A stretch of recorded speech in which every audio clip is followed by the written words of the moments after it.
Hello BA part first.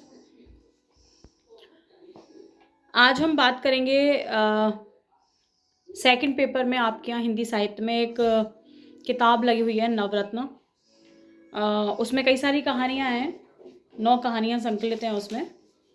तो हम पहले जो है पूस की रात के बारे में चर्चा कर चुके हैं। आज हम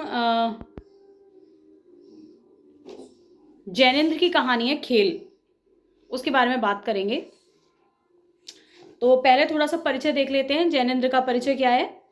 जैनेन्द्र जो है उनका जन्म हुआ है 2 जनवरी 1905 में अलीगढ़ के कोड़ियागंज नामक स्थान पर हुआ है। और उनके बचपन का नाम था आनंदी लाल। उन्होंने मूल रूप से उपन्यास और कहानियाँ जो है वो लिखी हैं। साहित्यिक विचारक के रूप में इनका विशेष स्थान जो है माना जाता है साहित्य के क्षेत्र में। और जन्म के 2 वर्ष बाद ही इनके पिता की मृत्यु हो गई थी। माता और मामा ने इनका पालन पोषण किया है।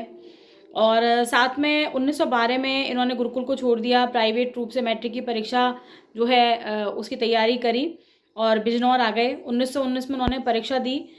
बिजनौर से ना देकर पंजाब से जो है उन्होंने परीक्षा दी। अपनी जो मैट्रिक की परीक्षा थी। उच्च शिक्षा जो है उन्होंने काशी हिंदू विश्वविद्यालय में की। 1921 में उन्होंने विश्वविद्यालय की पढ़ाई छोड़ दी और कांग्रेस के असहयोग आंदोलन में भाग लेने के उद्देश्य से वो दिल्ली आ गए। और कुछ समय के लिए लाला लाजपत राय जो है उनके साथ तिलक स्कूल ऑफ पॉलिटिक्स में भी वो रहे और उसको भी उन्होंने बाद में छोड़ दिया।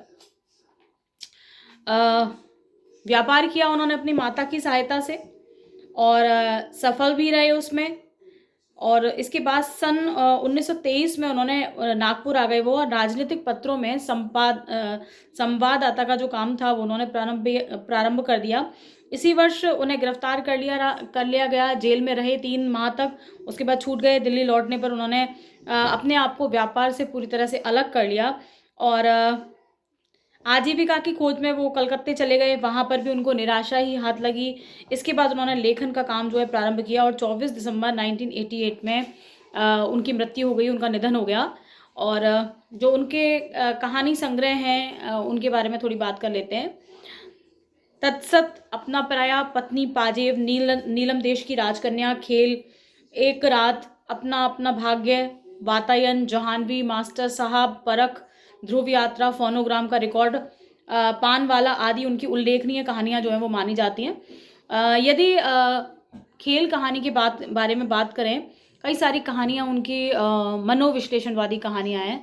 जो फ्रायड थे उनके मनोविश्लेषणवाद से ये प्रभावित रहे हैं और इन्होंने मानव के मन के जो भाव हैं उनके जो एक एक परत है, जैसे प्याज के छिलके होते हैं उस तरह से एक के बाद एक जो परतें होती हैं उसको उतार करके इन्होंने जो अपने पात्र हैं उनका बहुत ही सूक्ष्म अंकन उनके व्यक्तित्व का जो है इन्होंने करने का काम किया है। ऐसी ही कहानी है खेल। 2 बच्चे हैं, छोटे अबोध बालक हैं जो गंगा के बिल्कुल निर्जन किनारे पर खेल रहे हैं। बच्चे का नाम मनोहर है, बालिका का नाम सुरबाला है। प्रकृति की गोद में खेल रहे हैं और बालिका जो सुरबाला है वो गीली जो मिट्टी है उससे पैर डाल के अपना भाड़ बनाने का काम कर रही है और उसके ऊपर एक कुटी बनाती है। 7 वर्षीय जो बालक 7 वर्ष की जो बालिका है वो है और 9 वर्ष का बालक जो है वो मनोहर है। वो उसे झगड़ालू मानती है प्रवृत्ति से और ज़िद्दी मानती है उसको। वो पानी से खेल रहा है, काफ़ी लंबे समय तक खेलता रहता है। और उधर सुरबाला जो है उसके हृदय में मनोहर के प्रति विभिन्न प्रकार के भाव आ रहे हैं और जा रहे हैं और अपने में मग्न जो है अपने जो भाड़ है उसको बनाने का काम वो कर रही है। और उसके हृदय में भाव है कि वो बहुत दंगई है, ऐसी आशंका है उसके मन में, बच्ची के मन में। साथ ही दया और सहानुभूति है। जैसे माँ के अंदर वात्सल्य का भाव होता है, ऐसे ही भाव बच्ची के अंदर स्त्रीत्व की भावना जो है वो मौजूद है। वह सोचती है कि भाड़ जो है उसके ऊपर का हिस्सा बहुत गर्म हो जाएगा, तब मनोहर जो है उसमें किस तरह से रहेगा। ऐसे अपने आप ही उसके ऊपर अनुकंपा कर रही है, अपने आप ही क्रोध कर रही है, अपने आप ही कृपा कर रही है। इस तरह के कई तरह के भावों से वो जो है ग्रसित है बालिका। और उधर मनोहर जो है खेल रहा है और खेलते खेलते उसका ध्यान एकदम से सुरबाला की तरफ जाता है कि बहुत देर से सुरबाला से नहीं मिला है, वो बात नहीं हुई है। उसको सुर्री सुर्री कह के बुलाता है प्यार से, सुर्री सुर्रो। और उसके बाद जब अपने खेल को छोड़ करके, वो पानी के साथ खेल रहा है और खेल को छोड़ करके सुरबाला के पास पहुंच जाता है, जो कि भाड़ बनाने में लीन है, और उसको ऐसा लग रहा है कि संसार की सबसे अद्भुत अनुपम जो कृति है वो उसके द्वारा तैयार की गई है, और वो चाहती है कि मनोहर आएगा तो उससे उसका वो जल से अभिषेक करवाएगी।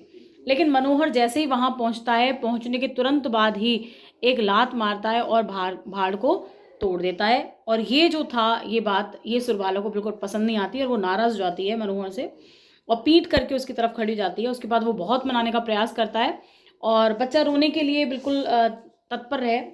ऐसी स्थिति है उसकी कि बिल्कुल रोने वाला है वो, लेकिन फिर जो है वो मनाने का प्रयास करता है, और वो भी जो है, जो सुरबाला है, वो भी बच्चे को इस तरह से कांपती हुई जो आवाज़ है उसको सुनकर अंदर से भयभीत हो जाती है, और फिर जो है मान जाती है और उससे कहती है कि ठीक है, तुम मेरे लिए भाड़ बनाओ। वैसा ही भाड़ बनाने का वो जो प्रयास है वो करता है मनोहर, और भाड़ बन के तैयार हो जाता है।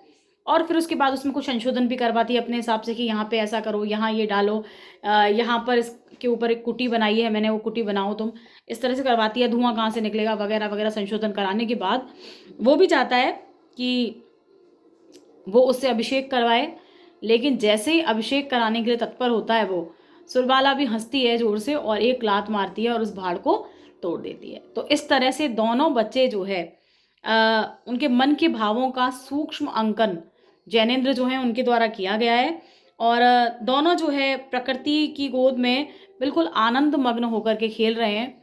और जो वृत्तियाँ हैं, जो स्त्री के अंदर जो वृत्तियाँ होती हैं वो उसके अंदर है मौजूद, सुरबाला के अंदर, और कुछ जो मनोहर है उसके अंदर मौजूद हैं कुछ अपनी वृत्तियाँ, और दोनों जो है गंगा के किनारे जो है हर्षोल्लास के साथ खेल रहे हैं। वहाँ जो पेड़ हैं वो दार्शनिक के प्रतीक हैं, वो जानते हैं कि ये सब जो इनका झगड़ा फसाद है वो मिथ्या है, जीवन क्षणभंगुर है, पानी की बुलबुले की तरह एक दिन नष्ट हो जाएगा।